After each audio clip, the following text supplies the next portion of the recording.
Hi, இது உங்கள் ரைம்ஸ் மேக். இந்த வீடியோ டெஸ்ட் நம்பர் 21ஓட கண்டென்ட் எக்ஸ்பிளனேஷன் வீடியோ. இந்த டெஸ்ட்டுக்கான பொசிஷன் வடிவியல் ஃபர்ஸ்ட் டெஸ்ட். இதுக்கான பொசிஷன் தான் கொடுத்துருக்கோம். 6th ஸ்டாண்டர்ட் ஃபர்ஸ்ட் டேர்மில் page number, second term, 7th first term, 7th second term, 7th third term. So இது எல்லாம் சேர்ந்தது தான் வடிவியல் 1, அதாவது டெஸ்ட் 21க்கான position. So it's very important. இதில் நிறைய கான்செப்ட் பேஸ்ட் கொஷின் தான் கேட்கறதுக்கான வாய்ப்பு இருக்குது. ஸோ முழுசாக பாருங்கள். பார்த்துட்டு பேஜ் நம்பர் வைஸ் ரிவைஸ் பண்ணுங்கள். உங்களுக்கு டெஸ்ட்டுக்கு இது ஹெல்ப்ஃபுல்லாக இருக்கும். ஃபர்ஸ்ட் ஒன், புள்ளி. ஒரு புள்ளி எப்படி இண்டிகேட் பண்ணுறதுன்னா, just it's indicate a position, that's all. இதுவும் புள்ளி தான், இதுவும் புள்ளி தான், இதுவும் புள்ளி தான். ஸோ இது வந்து ஒரு நிலையை குறிக்குது, அவ்வளோதான். புள்ளிக்கு வந்து வடிவம் இவ்வளோ சைஸ் இருக்கணும், இவ்வளோ பெருசு இருக்கணும், இப்படி வட்டமா இருக்கணும் அப்படின்றதுனால அது ஒரு நிலையை குறிக்குது. It's indicate position, that's all. கோடுன்றது இரு பக்கமும் நீட்டிக்கிட்டே போகலாம். இதுக்கு தொடக்க புள்ளியோ முடிவு புள்ளியோ இல்லை, ஒரு நேர்கோடு, அவ்வளோதான். சரிங்களா? இங்க கோடுன்றது இங்க தொடக்க புள்ளி இல்லை, முடிவு புள்ளி இல்லை, நீட்டிக்கிட்டே போகலாம். கோட்டு துண்டு, கோட்டின் ஏதாவது ஒரு பகுதியை மட்டும் எடுத்து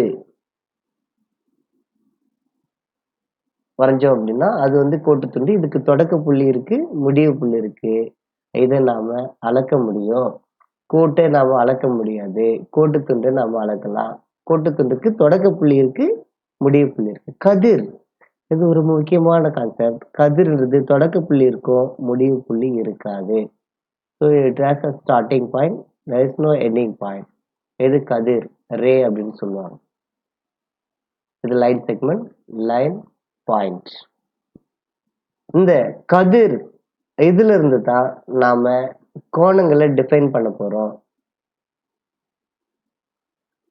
இரண்டு கதிர்கள், இது ஒரு கதிர், இது ஒரு கதிர். இந்த கதிர்களோட தொடக்க புள்ளி சமமா இருந்துச்சுன்னா, இப்படி இருந்துச்சுன்னா, அதுக்கு இடைப்பட்ட தொலைவு இருக்கு இல்லையா, இதுதான் கோணம். இதுதான் கோணத்தை ஏற்படுத்தும். சரிங்களா? அப்போ இது ஒரு கதிர், இது ஒரு கதிர், இதுக்கு இடைப்பட்ட தொலைவு, இது ஒரு கோணம். ஸோ இரண்டு கதிர்களுக்கு ஒரே தொடக்க புள்ளி இருந்துச்சுன்னா அது கோணத்தை ஏற்படுத்தும். நிரப்பு கோணங்கள், மிகை நிரப்பு கோணங்கள். நிரப்பு கோணங்கள் என்ன? இரண்டு கோணங்களின் கூடுதல் 90 டிகிரியா இருந்துச்சுன்னா, இது ஒரு கோணம் பிளஸ் இது ஒரு கோணம் இஸ் ஈக்குவல் டு 90 டிகிரியா இருந்துச்சுன்னா, இந்த இரண்டு கோணங்கள் ஒன்றுக்கொன்று நிரப்பு கோணங்கள். இதோட நிரப்பு கோணம் இது, இந்த கோணத்தோட நிரப்பு கோணம் இது. இரு கோணங்கள் அவற்றின் கூடுதல் 180 டிகிரியா இருந்துச்சுன்னா, இவை ஒன்றுக்கொன்று மிகை நிரப்பு கோணங்கள். இந்த கோணத்தோட மிகை நிரப்பு கோணம் இது, இந்த கோணத்தோட மிகை நிரப்பு கோணம் இது. ஃபார் எக்ஸாம்பிள், இங்க 40ன்னு வச்சுக்கோங்க. 40ஓட நிரப்பு கோணம், 40ஓட எந்த நம்பரை கூட்டினா 90 கிடைக்கும் பாருங்க, 50. 40ஓட நிரப்பு கோணம் 50, 50ஓட நிரப்பு கோணம் 40. இங்க 100, 100ஓட மிகை நிரப்பு கோணம், 100ஓட எதை கூட்டினா 180 கிடைக்கும், 80. அப்ப 80ஓட மிகை நிரப்பு கோணம் 100. பின்வரும் கோணங்களின் நிரப்பு கோணங்களை காண்க. அதாவது இரண்டு கோணங்களின் கூடுதல் 90 டிகிரி, ஒரு கோணம் கொடுத்துட்டாங்க, இன்னொரு கோணம். 30ஓட எதை கூட்டினா 90 வரும், 60. ஸோ இதோட நிரப்பு கோணம் 60. 26ஓட எதை கூட்டினா 90 வரும் பாருங்க,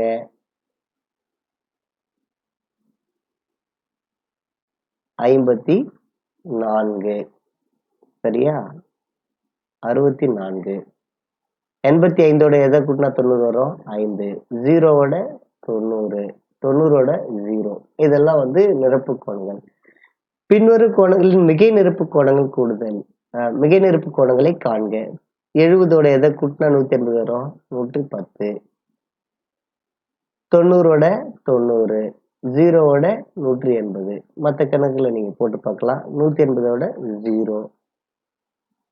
ஸோ நிரப்பு கோணங்கள்ல இரு கோணங்கள் கூடுதல் 90 டிகிரி, மிகை நிரப்பு கோணங்கள்ல இரு கோணங்கள் கூடுதல் 180 டிகிரி. இது ரொம்ப இம்பார்ட்டன்ட் கான்செப்ட், கேட்பாங்க.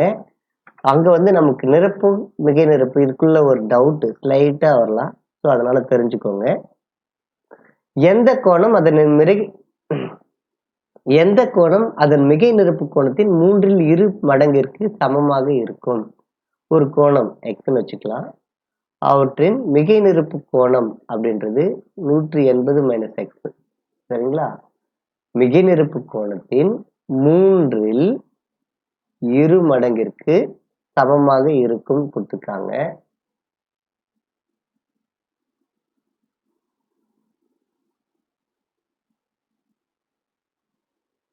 எந்த கோணம் அவற்றின் மிகை நிரப்பு கோணத்தில், இதுதான் மிகை நிரப்பு கோணத்தின் 3/2 பங்கிற்கு சமம்னு கொடுத்துருக்காங்க. அப்ப எக்ஸோட மதிப்பு கண்டுபிடிக்கணும்.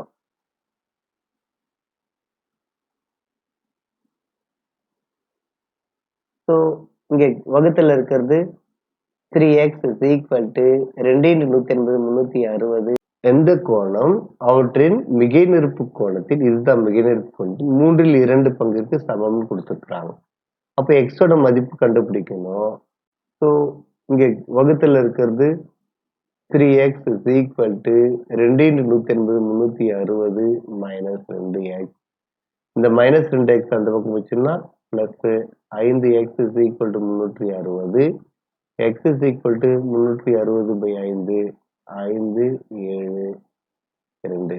x is equal to 72.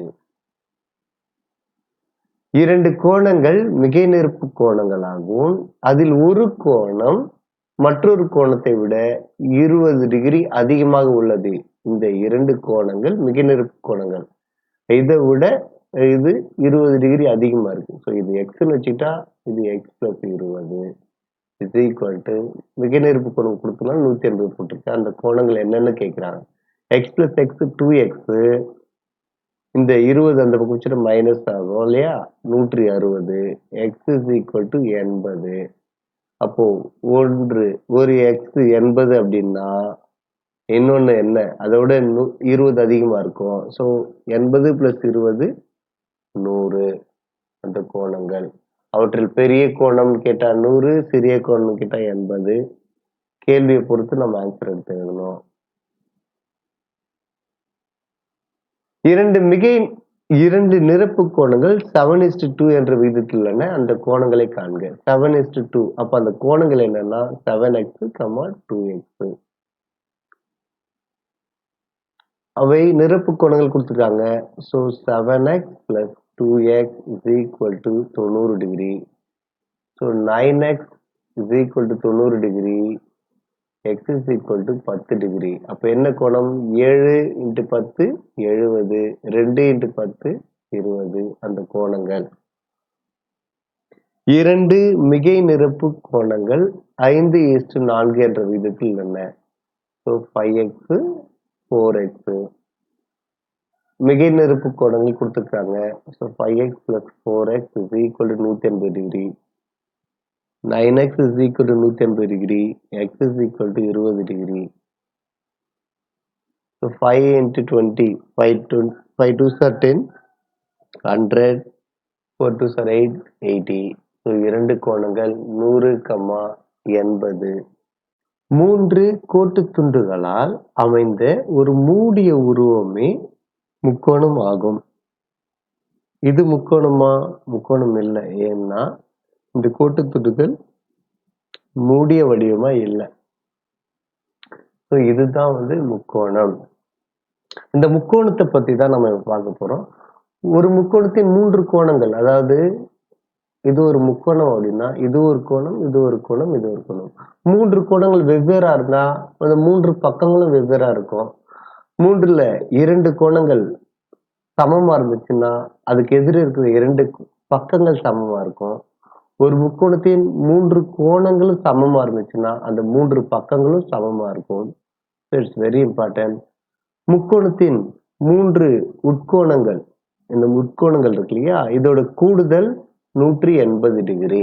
அப்போ முக்கோணத்தின் கோணங்கள்ன்றது உட்கோணங்களை தான் குறிக்குது.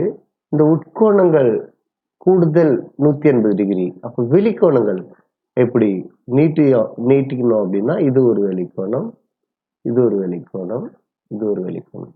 அப்ப இந்த வெளிக்கோணங்கள் கூடுதல் எவ்வளோ? கேள்வி அதுல தான் கேட்பாங்க.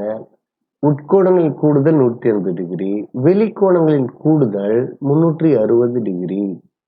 அடுத்து வர கான்செப்ட்ல பார்ப்போம். முக்கோணத்தின் வெளிக்கோணங்களின் கூடுதல் இஸ் ஈக்குவல் டு 360 டிகிரி. முக்கோணத்தின் வகைகள். முக்கோணத்தின் வகைகள்ல 2 முறைகளா பிரிச்சு நாம கண்டுபிடிக்கலாம். கோணத்தின் அடிப்படையில இது பக்கத்தின் அடிப்படையில். கோணங்களின் அடிப்படையில், பக்கங்களின் அடிப்படையில். கோணங்களின் அடிப்படையில் என்னென்ன முக்கோணம் இருக்கு அப்படின்னா குறுங்கோண முக்கோணம், செங்கோண முக்கோணம், விரிகோண முக்கோணம். பக்கத்தின் அடிப்படையில அசமபக்க முக்கோணம், இரு சமபக்க முக்கோணம், சமபக்க முக்கோணம், குறுங்கோண முக்கோணம். இதோட டெஃபினிஷன் ஒரு முக்கோணத்தின் 3 கோணங்களும் குறுங்கோணங்களாக இருப்பின் அது குறுங்கோண முக்கோணம். செங்கோண முக்கோணம். முக்கோணத்தின் ஏதாவது ஒரு கோணம் செங்கோணமாக, அதாவது 90 டிகிரியாக இருந்துச்சுன்னா அது செங்கோண முக்கோணம். விரிகோண முக்கோணம். ஒரு முக்கோணத்தின் ஏதாவது ஒரு கோணம் விரிகோணமாக இருந்தால் அது விரிகோண முக்கோணம். பக்கத்தின் அடிப்படையில் பாருங்க, அசம பக்க முக்கோணம். 3 பக்கங்களும் வெவ்வேறாக இருந்தால் அது அசம பக்க முக்கோணம். இரு சமபக்க முக்கோணம். முக்கோணத்தின் ஏதாவது 2 பக்கங்கள் சமமாக இருந்தால் அது இரு சமபக்க முக்கோணம். சமபக்க முக்கோணம். முக்கோணத்தின் 3 பக்கங்களும் சமமாக இருந்தால் அது சமபக்க முக்கோணம். It's very very important. குறுங்கோணத்துக்கு 3 கோணங்களும் குறுங்கோணமா இருக்கும். இப்படி கேள்வி கேட்பாங்க. ஒரு முக்கோணத்தில் குறைந்தபட்சம் டேஷ் குறுங்கோணங்கள் இருக்க வேண்டும். இப்படி கேள்வி கேட்டாங்கன்னா குறைந்தபட்சம் 2 குறுங்கோணங்கள் இருக்க வேண்டும். அது மற்றொன்று செங்கோணமா இருக்கலாம், இல்ல விரிகோணமா இருக்கலாம், இல்ல குறுங்கோணமா இருக்கலாம். குறைந்தபட்சம் 2 குறுங்கோணங்கள் இருக்க வேண்டும். இம்பார்ட்டன்ட், பார்த்துக்கோங்க. முக்கோணத்தின் சமனின்மை பண்பு. முக்கோணத்தின் சமனின்மை பண்பு எதை பத்தி சொல்லுதுன்னா பக்கங்கள், முக்கோணத்தின் பக்கங்கள் இருக்கு இல்லையா, இது 3, 4, 5 இப்படி முக்கோணத்தின் பக்கங்கள் 3 பக்கங்கள் இருக்கு இல்லையா, எவையேனும் இரு பக்க அளவுகளின் கூடுதல் 3வது பக்க அளவை விட அதிகமாக இருக்கும். It's very important concept. இப்போ 4 + 5 9, 3 விட பெருசா இருக்கா? 3 + 4 7, 5 விட பெருசா இருக்கா? 3 + 5 8, 4 விட பெருசா இருக்கா? அப்படி ஏதேனும் 2 பக்க அளவுகளை கூட்டினால் 3வது பக்க அளவை விட அதிகமாக இருக்கணும். அப்படி இருந்தா தான் முக்கோணத்தை வரைய முடியும். அப்படி இல்லைன்னா முக்கோணத்தை வரைய முடியாது.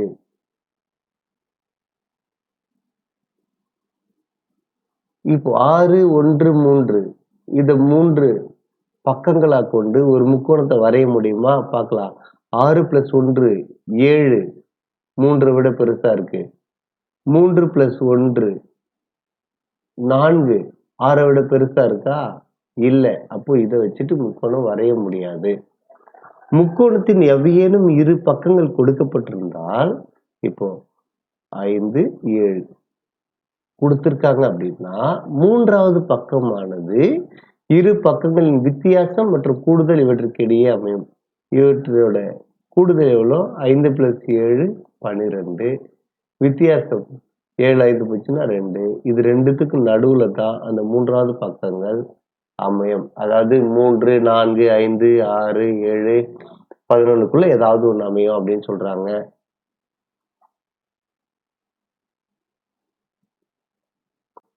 ஒவ்வொரு முக்கோணத்திலும் குறைந்தபட்சம் டேஷ் குறுங்கோணங்கள் இருக்கும். ஏற்கனவே சொன்ன 2. ஒரு முக்கோணத்தின் 3 பக்கங்களும் வெவ்வேறுவானவை எனில் அது அசமபக்க முக்கோணம். இரு சமபக்க முக்கோணத்தில் டேஷ் கோணங்கள் சமம். இரு பக்கங்கள் சமம்னா இரு கோணங்கள் சமம்.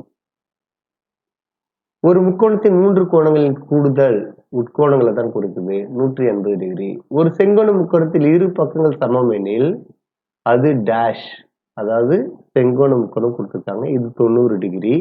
நமக்கு தெரியும் முக்கோணங்களின் கூடுதல் 180 டிகிரி, 90 டிகிரி. மற்ற இரு கோணங்கள் சமம்னு கொடுத்துருக்காங்க 180. இந்த 90 அந்த பக்கம் வச்சுன்னா மைனஸ் ஆயிடும். So 2x is equal to 90, x is equal to 45 degree. ஒரு முக்கோணத்தின் இரு கோணங்கள் கொடுக்கப்பட்டுள்ளன, மூன்றாவது கோணங்கள் காண்க. அதாவது முக்கோணங்கள் 3 கோணங்கள் கூடுதல் 180 டிகிரி, அதை பேஸ் பண்ணித்தான் 80 + 60 140, 180 140 போச்சுன்னா 40. அப்போ மூன்றாவது கோணம் இங்க 40. இதே மாதிரி மற்ற கணக்கெல்லாம் போட்டுருங்க. அடுத்து போயிடலாம். கொடுக்கப்பட்ட முக்கோணம் ஒரு டேஷ், 3 பக்கங்கள் சமமா இருக்கு. ஸோ சமபக்க முக்கோணம். ஒரு முக்கோணத்தின் அனைத்து கோணங்களும் செங்கோணத்தை விட குறைவு எனில் அது ஒரு டேஷ். எல்லா கோணங்களும் செங்கோணத்தை விட குறைவு. செங்கோணத்தை விட குறைவு அப்படின்னா குறுங்கோண முக்கோணம். ஒரு முக்கோணத்தின் இரு பக்கங்கள் 5, 9 எனில் மூன்றாவது பக்கம். ஏற்கனவே சொல்லியிருக்காங்க, இரு பக்கங்கள் கொடுத்தாங்கன்னா மூன்றாவது பக்கம் எதுக்குள்ள அமையும் அப்படின்னா இவற்றின் கூடுதல் மற்றும் கழித்தலுக்குள்ள. 5 + 9 14, 9ல் 5 போச்சுன்னா 4. இவற்றுக்கு இடையே தான் அமைன்னு சொல்லியிருக்காங்க. இவற்றுக்கு இடையே எது? 14 இல்ல, இடையே அமையல. 4 இல்ல. 3, 4லிருந்து 14 3 இல்ல. So answer 5. ஒரு செங்கோண முக்கோணத்தின் கோணங்கள், ஒரு செங்கோணம் இருக்கணும், மற்ற ரெண்டும் குறுங்கோணமா இருக்கணும். முதல்ல செங்கோணமே காணோம், 2 செங்கோணம் இருக்காது. ஸோ லாஸ்ட் ஒன் குறுங்கோணம், குறுங்கோணம், செங்கோணம். சமபக்க முக்கோணமானது டேஷ் ஆகும். சமபக்க முக்கோணம் 3 பக்கங்கள் சமமா இருக்கும். அப்போ 3 கோணங்களும் சமமா இருக்கும். சரிங்களா? அப்போ 3 கோணங்கள் சமமா இருக்குன்னா 3x is equal to 180 டிகிரியா, x is equal to 60 degree. ஒவ்வொரு கோணமும் 60 டிகிரி. அப்போ அது குறுங்கோண முக்கோணம். ஒரு நேர்கோணத்தின் அளவானது, நேர்கோணம்ன்றது இதுதான் நேர்கோணம். சரிங்களா? ஏதேனும் ஒரு புள்ளியில எவ்வளவு கோணம் அமையும் அப்படின்னா, ஒரு நேர்கோட்டில் ஏதேனும் ஒரு புள்ளியில 180 டிகிரி அமையும். ஸோ நேர்கோணத்தின் அளவானது 180 டிகிரி. 128 டிகிரி அளவுள்ள கோணம் டேஷ் கோணம் என அழைக்கப்படும் விரிகோணம். செவ்வக வடிவ காகிதத்தின் மூலையில் அமையும் கோணம். செவ்வக வடிவ காகிதம் இப்படி இருக்கு அப்படின்னா அதோட மூலையில என்ன கோணம் அமையும்னா செங்கோணம் அமையும் 90 டிகிரி. ஒரு நேர்கோணமானது இரு சமபகுதிகளாக பிரிக்கப்படும் போது நமக்கு கிடைப்பது, இது நேர்கோணம். அதை 2 சமபகுதியில பிரிக்கிறாங்க அப்படின்னா இங்க 90 டிகிரி இருக்கும். ஸோ செங்கோணம் கிடைக்கும். 0 அளவுடைய கோணம் என்ன கோணம்? பூஜ்ய கோணம். அப்போ கோணங்கள் பத்தின வகைகள் நமக்கு தெரிஞ்சிருக்கணும். என்னென்ன வகைகள்? பூஜ்ய கோணம் 0 டிகிரி இருந்தா பூஜ்ய கோணம். 0க்கும் 90க்கும் இடையில் அமைந்தா அது குறுங்கோணம். 90 டிகிரி எக்ஸாக்டா அமைஞ்சுன்னா அது செங்கோணம். 90க்கும் 180 டிகிரிக்கும் இடையில் அமைஞ்சுன்னா அது விரிகோணம். 180க்கும் 360க்கும் இடையில் அமைஞ்சுச்சுன்னா அது பின்வளை கோணம். இந்த கோணங்களோட வகைகள் தெரிஞ்சுக்கோங்க. பூஜ்ய கோணம் 0, குறுங்கோணம் 0லிருந்து 90 டிகிரிக்கு இடையில் அமையும். 90 டிகிரி இருந்தா செங்கோணம். 90க்கும் 180க்கும் இடையில் அமைஞ்சா அது விரிகோணம். 180க்கும் 360க்கும் இடையில் அமைஞ்சா அது பின்வளை கோணம். எக்ஸாக்டா 180 டிகிரி இருந்துச்சுன்னா அது நேர்கோணம். இரண்டு கோணங்கள் 3:2 என்ற விகிதத்தில் அமைந்தன. அவை நேரிய இணை கோண இணைகள், அதாவது நேரிய இணை கோண இணைகள். இது 3, இது 2 விகிதத்துல கொடுத்துருக்காங்க. அப்ப அந்த கோணங்கள் 3x 2x. அவற்றின் கூடுதல் நேரிய கோண இணை கொடுத்தோம்னா 180 degree. 3x plus 2x is equal to 180 degree. 5x is equal to 180 degree. x is equal to 180 by 5 ஓர் 5 3 15 மீதி 30 30ன்றது 6 முறை போகும். So x is equal to 36 degree. 3x 3 into 36 36 into 3 18 1 10 இது 108 டிகிரி அப்படின்னா இது 72 டிகிரி. ஒரு நேர்கோட்டின் மீதுள்ள ஏதேனும் ஒரு புள்ளியில் அமையும் கோணம் 180 டிகிரி. நம்ம சொன்னோம் இது நேர்கோட்டின் அமையல ஏதேனும் ஒரு புள்ளி நேர்கோணம், இது 180 டிகிரி. ஒரு புள்ளியில் அமையும் கோணம், ஒரு புள்ளியில 360 டிகிரி சொல்றாங்க. எப்படின்னா இப்படி ஒரு நேர்கோடு வரைஞ்சோம்னா இங்க மேல ஒரு 180 கீழே ஒரு 180 180 பிளஸ் 180 360 டிகிரி. ஏபி ஆனது ஒரு நேர்கோடு. கீழ்கண்டவற்றில் எக்ஸின் மதிப்பு காணுங்க. நான் ஒரே ஒரு கணக்கு மட்டும் போடுறேன், மற்ற கணக்குல நீங்க பாருங்க. 3x இங்க 42, so 3x plus 42 is equal to 180 degree. 3x is equal to 180ல 42 போச்சுன்னா 138. x is equal to 3ஆல வகுத்துடலாம். 4 12 1 18 6 18. ஸோ எக்ஸோட value 46 for second one. So மற்ற கணக்குல நீங்க போடுங்க.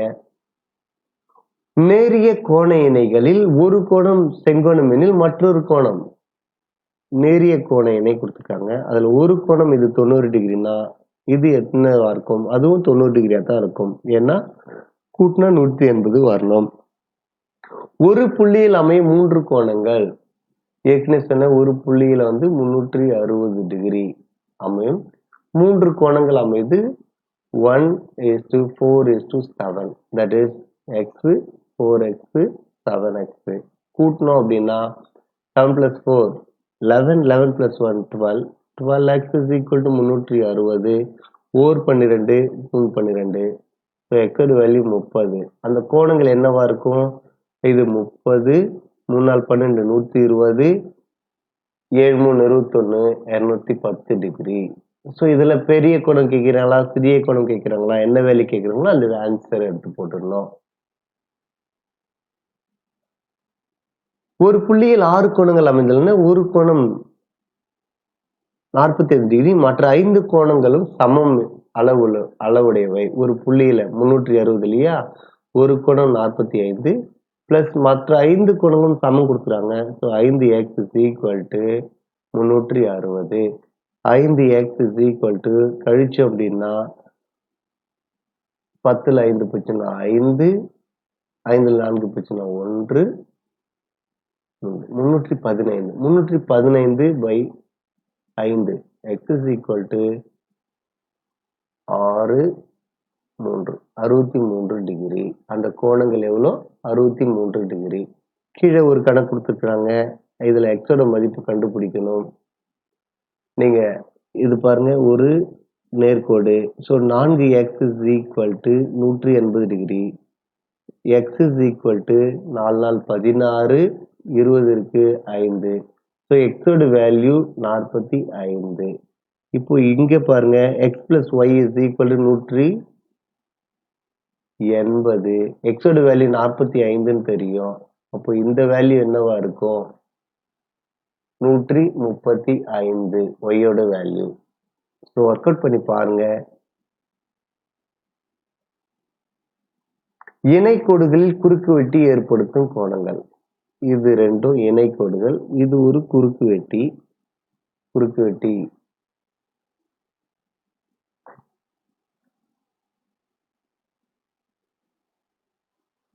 இது ரெண்டும் இணைக்கோடுகள். இது குறுக்கு வெட்டி. இப்படி குறுக்கு வெட்டி ஏற்படுத்தும் கோணங்கள் என்னென்ன இருக்கும்? கோணங்களை எப்படி வேணா பெயரிடலாம். ஸோ இங்க நான் 1ன்னு ஸ்டார்ட் பண்றேன். நீங்க இப்படி கூட ஸ்டார்ட் பண்ணலாம். 1 2 3 4 5 6 7 8. முதல் கேள்வி இதுல இருந்து எப்படி கேட்கலாம்னா, ஒரு இணைக்கோடுகளை ஒரு குறுக்கு வெட்டி வெட்டினா மொத்தம் எத்தனை கோணங்கள் அமைக்க முடியும் கேட்பாங்க. அப்போ மொத்தம் எத்தனை கோணங்கள் அமைக்க முடியும்?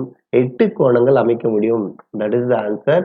ஸோ கேள்வி கேட்கறதுக்கான வாய்ப்பு இருக்கு. இந்த கான்செப்ட்ல இருந்து நிறைய கேள்விகள் கேட்கறதுக்கு வாய்ப்பு இருக்கு. கவனிங்க. இங்க உள்ள இருக்கிறது உட்கோணங்கள், வெளியில இருக்கிறது வெளிக்கோணங்கள். சரிங்களா? இந்த உட்கோணங்கள் ஃபர்ஸ்ட் சொல்றேன். இது ஒரே பக்கத்தில் அமைந்த உட்கோணங்கள். அதாவது 5 4 ஒரே பக்கத்தில் அமைந்த உட்கோணங்கள் மிகை நிரப்பிகள். அதாவது 4 + 5 = 180 டிகிரி. அதாவது 4வது கோணமும் 5வது கோணமும் கூட்டினா 180 டிகிரி. அதுதான் மிகை நிரப்பிகள் அப்படின்னு சொல்றேன். அதே மாதிரி அந்த பக்கம் 3வது கோணமும் 6வது கோணமும் கூட்டினா 180 டிகிரி மிகை நிரப்பிகள். ஒரே பக்கத்தில் அமைந்த உட்கோணங்களின் கூடுதல் 180 டிகிரி, இல்லைன்னா மிகை நிரப்பிகள். அதுக்கடுத்து ஒத்த கோணங்கள். ஒத்த கோணங்கள் என்ன?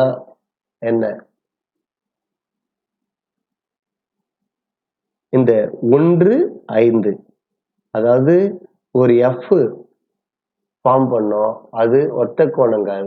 ஒத்த கோணங்கள் சமம். அதே மாதிரி மற்ற எல்லாமே 2 6 4 8 3 7 இதெல்லாமே ஒத்த கோணங்கள்.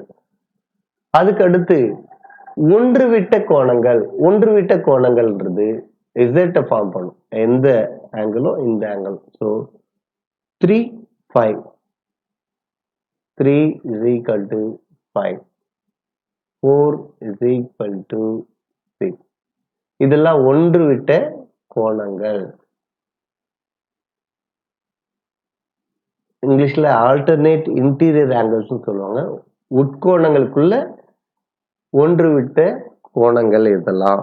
அது சமம். ஸோ ஒத்த கோணங்கள் சமம், ஒன்று விட்ட கோணங்கள் சமம். ஒரே பக்கத்தில் அமைந்த உட்கோணங்களின் கூடுதல் 180 டிகிரி, அல்லது ஒரே பக்கத்தில் அமைந்த உட்கோணங்கள் மிகை நிரப்பிகள் ஆகும். ஸோ இந்த பேஸை வச்சுட்டு இந்த கணக்கு போடலாம். அதுக்கடுத்து இன்னொன்னு சொல்ல மறந்துட்டேன். இது வெட்டிக்கொள்ளும் கோடுகள் இல்லையா? வெட்டிக்கொள்ளும் கோடுகள்ல உள்ளெதிர் கோணங்கள் சமம். இந்த கோணமும் இந்த கோணமும் சமம். இந்த கோணமும் இந்த கோணமும் சமம். உள்ளெதிர் கோணங்கள் சமம். இப்போ இங்க பாருங்க, இது உள்ளெதிர் கோணங்கள் y and 2x. So y = 2x உள்ளெதிர் கோணங்கள். இப்போ இது ஒரே பக்கத்தில் அமைந்த உட்கோணங்கள். So y + 4x = 180 degree. yக்கு பதில் நான் 2xன்னு போடுறேன். 2x + 4x = 180 degree. 6x = 180 degree. x = 30 degree. x ஓட வேல்யூ 30 டிகிரி. அப்போ y ஓட வேல்யூ 2x இல்லையா? y = 2 × 30 = 60 degree. இப்போ நீங்க இங்க ஒர்க் அவுட் பண்ணி பார்த்துக்கோங்க. இது 60, இங்க 4 × 30 120. இது ரெண்டுத்தையும் கூட்டினா 180 வரும். So answer correct. 2 அல்லது அதற்கு மேற்பட்ட கோடுகளை வெவ்வேறு புள்ளிகளில் வெட்டும் ஒரு கோடு டேஷ் ஆகும். இப்படி இருக்கு, அதை ஒரு கோடு வெட்டுது, வெவ்வேறு புள்ளிகளை வெட்டுது அப்படின்னா அதுக்கு பேரு குறுக்கு வெட்டி.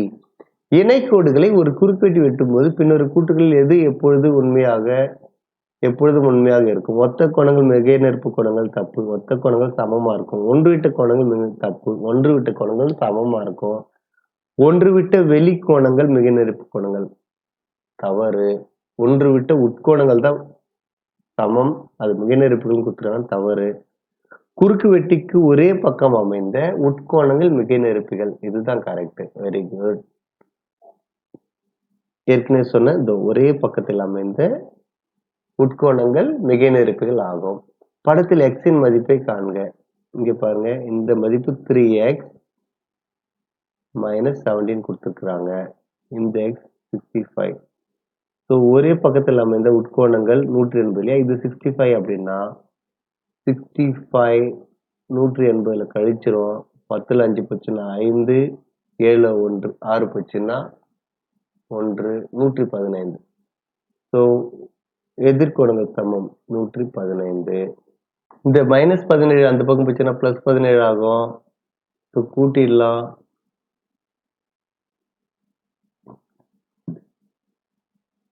2, 3, 1. 132. 3ஆல் வகுத்தோம்னா 4 3 12, 4 3 12. So answer 44. முக்கோணத்தின் வெளிக்கோணங்கள் கூடுதல் ஏற்கனவே சொல்லியிருக்கேன் 360 டிகிரி. ஒரு முக்கோணத்தின் வெளிக்கோணமானது ஒரு முக்கோணத்தோட வெளிக்கோணம் அதன் உள்ளெதிர் கோணங்கள் இதுக்கு உள்ளெதிர் கோணங்கள் கூடுதலுக்கு சமமாகும். It's very important concept. முக்கோணத்தின் 3 கோணங்கள் இது கொடுத்திருக்காங்க. எனில் அவற்றை காண்க. 3x 4x 5x is equal to 180 degree இல்லையா? So 3 + 4 7, 7 + 5 12, 12x is equal to 180 degree. 2 3 30 இல்லையா? கேன்சல் பண்ணணும்னா 15. x is equal to 15 degree. 3x 3 15 45 degree. 4 15 60 degree. 5 15 75 degree ஆகும். இது முக்கோணத்தோட இந்த கோணங்களை பொறுத்து தான் சொல்லியிருக்காங்க. இந்த ஃபர்ஸ்ட் ஒன் பார்ப்போம். RST RST S ஆனது R-ஐ விட 10 டிகிரி அதிகம். இது Xன்னு வச்சுக்கிறேன். Sன்றது X + 10 R-ஐ விட 10 ஆகும். T ஆனது S-ஐ விட 5 குறைவானது. T S - 5. Sன்றது நமக்கு தெரியும். X + 10 - 5. So X + 5. இப்போ 3 கோணங்கள் கண்டுபிடிச்சிக்கலாம். X + 10 + X + 5 is equal to 180 degree. So X எல்லாத்தையும் ஆட் பண்ணா 3x + 10 + 5 15 is equal to 180 degree. 3x is equal to 180ல 15 போச்சுன்னா 165 degree. X is equal to 5 3 15 5 3 15. So x equal to 55 degree. R வந்து 55 degree. S 65. T 60 degree. So இதே மாதிரி மற்ற கணக்குகளை நீங்க work out பண்ணி பாருங்க. If you have any doubt நம்மளுடைய டெலிகிராம் குரூப் கீழே டிஸ்கிரிப்ஷன்ல கொடுத்துருக்கேன். நீங்க அதுல போஸ்ட் பண்ணுங்க. அதுக்கான ஆன்சரை நான் உங்களுக்கு ஒர்க் அவுட் பண்ணி போஸ்ட் பண்றேன். அடுத்த கான்செப்ட் சர்வசம முக்கோணங்கள். 2 முக்கோணங்கள் இருக்கு. அந்த முக்கோணங்கள் சர்வசமமா இல்லையா எப்படி கண்டுபிடிக்கிறதுனா, ஒரு முக்கோணத்தை எடுத்து இன்னொரு முக்கோணத்து மேல பொருத்துனா அப்படியே சமமா பொருந்தணும். அப்படி பொருந்துச்சுன்னா சர்வசம முக்கோணங்கள். அப்படின்னா என்ன அர்த்தம் அப்படின்னா, இந்த முக்கோணத்துக்கும் இந்த முக்கோணத்துக்கும் 3 பக்கங்களும் 3 கோணங்களும் அப்படியே சமமா இருக்கும். அப்படியே மேல பொருத்துனா சமமா இருக்கும். அப்ப மேற்பொருத்தல் முறையில தான் இது சர்வசமமா இல்லையா அப்படின்றத நம்ம கண்டுபிடிக்க முடியும். இதுக்கான ஐடியாஸ் எந்தெந்த வகையில இது சர்வசம முக்கோணங்கள் கொடுத்திருக்கிறது சர்வசம முக்கோணமா இல்லையான்னு கண்டுபிடிக்கிறதுக்கு என்னென்ன வழிமுறை இருக்குன்னா, SSS ஒரு முக்கோணத்தோட 3 பக்கங்கள் அடுத்த முக்கோணத்தோட 3 பக்கங்களுக்கு சமமா இருந்துச்சுன்னா, இப்போ இது 3 4 5 இருக்கு. இங்க 5 4 3 இருக்கு. இங்க 3 இருக்கு, இங்கேயும் 3 இருக்கு. இங்க 4 இருக்கு, இங்க 4 இருக்கு. இங்க 5 இருக்கு, இங்க 5 இருக்கு. ஒரு முக்கோணத்தின் 3 பக்கங்கள் அடுத்த முக்கோணத்தின் 3 பக்கங்கள் சமமா இருந்துச்சுன்னா அந்த 2 முக்கோணங்கள் சர்வசம முக்கோணங்கள். SAS பக்கம் கோணம் பக்கம். அதாவது இது ஒரு முக்கோணம் இது ஒரு முக்கோணம்.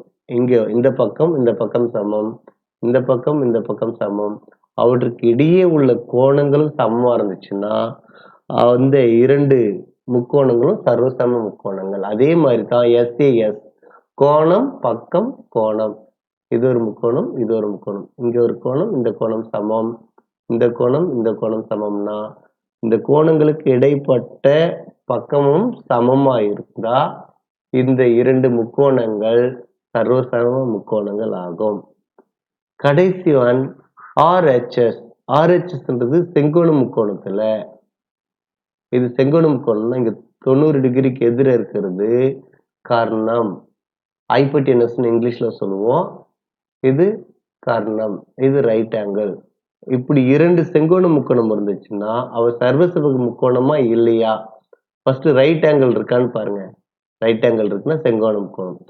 கர்ணம், இந்த பக்கங்கள் சமம், அதுக்கு அடுத்து ஏதாவது ஒரு பக்கம் ஃபர்ஸ்ட் 90 டிகிரியா இருக்கான்னு பார்க்கணும், ரைட் ஆங்கிள் இருக்கான்னு பார்க்கணும், அப்புறம் ஹைபோடெனஸ் சமமான்னு பார்க்கணும், அப்புறம் ஏதாவது ஒரு சைடு, அது எந்த சைடோ இல்லை இந்த சைடு ஏதோ ஒரு சைடு சமமா இருந்துச்சுன்னா இந்த இரண்டு முக்கோணங்களும் சர்வ சம முக்கோணங்கள் ஆகும். சோ எந்த கொள்கையின்படி இரு முக்கோணங்கள் சர்வசம முக்கோணங்களாக அமையாது? அமையா கேட்டிருக்காங்க. பக்கம் பக்கம் பக்கம் ட்ரிபிள் எஸ் இருக்கு, ஸோ இது அமையும். பக்கம் கோணம் பக்கம் இதுவும் அமையும். பக்கம் பக்கம் கோணம் இது நமக்கு தரல, ஸோ இதுதான் அமையாது. கோணம் பக்கம் இதுவும் அமையும். இரு தள உருவங்கள் சர்வசமம் எனில் அவை சம அளவுடையவை, கரெக்ட். சம வடிவமுடையவை, கரெக்ட். சம கோண அளவுடையவை, கரெக்ட். ஸோ சம அளவும் சம வடிவமும் உடையவை இஸ் த ஆன்சர். பின்வருவற்றில் எது தள உருவங்களின் சர்வ தன்மையை சோதிக்க பயன்படுகிறது? நகர்த்தல் முறை, பதிலீடு முறை, நகர்த்தி பொருத்தல், மேற்பொருத்தல். மேற்பொருத்தல் முறை ஏற்கனவே நான் உங்களுக்கு சொல்லியிருக்கேன். ஸோ இதோட இந்த கண்டென்ட் எக்ஸ்பிளேஷன் வீடியோ முடியுது. இந்த வீடியோ உங்களுக்கு பிடிச்சிருந்தா லைக் பண்ணுங்க, ஷேர் பண்ணுங்க, சப்ஸ்கிரைப் பண்ணுங்க. சப்ஸ்கிரைப் பண்ணி பக்கத்தில் இருக்க பெல் பட்டனை கிளிக் பண்ணுங்க, அதில் ஆல் செலக்ட் பண்ணுங்க. நம்மளுடைய வீடியோஸ் பற்றின உங்களோட ஐடியாஸை மறக்காம கமெண்ட் பண்ணுங்க. வீடியோவில் ஏதாவது ஒரு பாட்டு உங்களுக்கு பிடிச்சிருந்தா லைக் பண்ணுங்க. தேங்க்யூ.